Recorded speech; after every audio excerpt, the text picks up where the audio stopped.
of you here today. I'm Judy Baker and I'm running for United States Congress, and it is such a pleasure to have the Senator and our friend and neighbor from Illinois with us here today. We're so glad to have you, sir. Good to be here, Judy. And couldn't be on a more important topic and a more important time.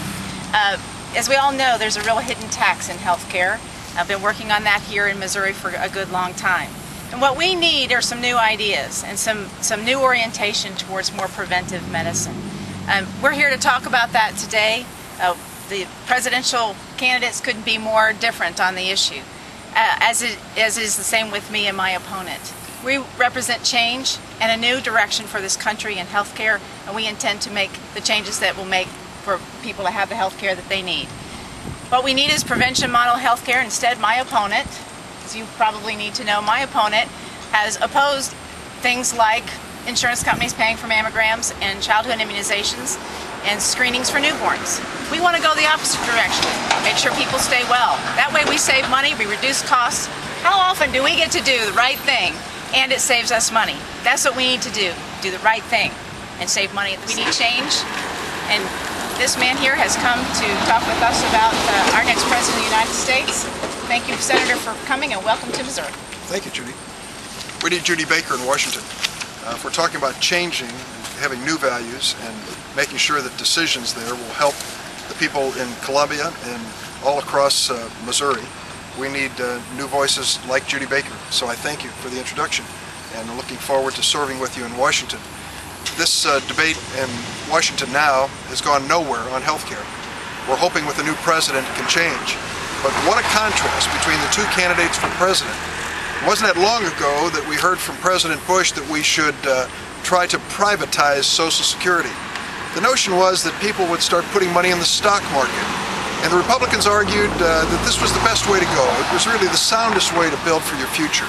Well, we've learned the hard way that you can't trust this privatization of Social Security. We saw what happened to the stock market.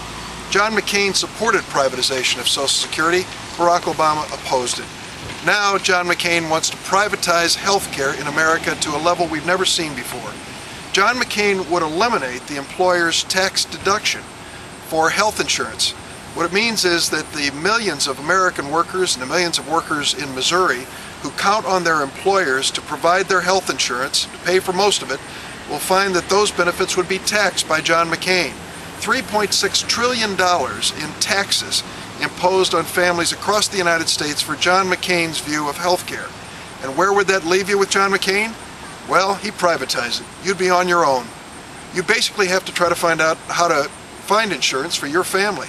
Well, if you're a young and healthy family, that might be easy. But if somebody gets sick, or you have a baby who's born with a problem, then you're going to run into problems with John McCain's plan. It's extremely difficult to find health insurance if you have a history of medical problems. John McCain says, wait a minute, I'm giving you a $5,000 tax credit. The problem is that doesn't even make up for half of the cost of health insurance for most individuals in America today. It's a promise that really will never provide the kind of security that families need. Barack Obama has a much different approach.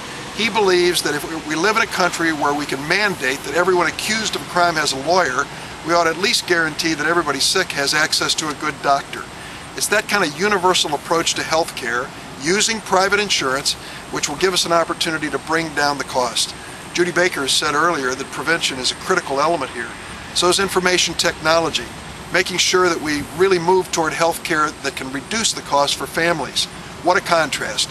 John McCain would say when it comes to health insurance, you're on your own and good luck.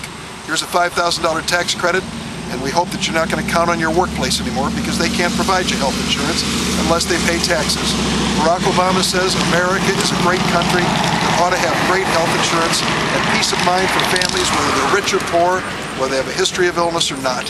That's the real difference that we're going to face on November 4th. Happy to answer your questions.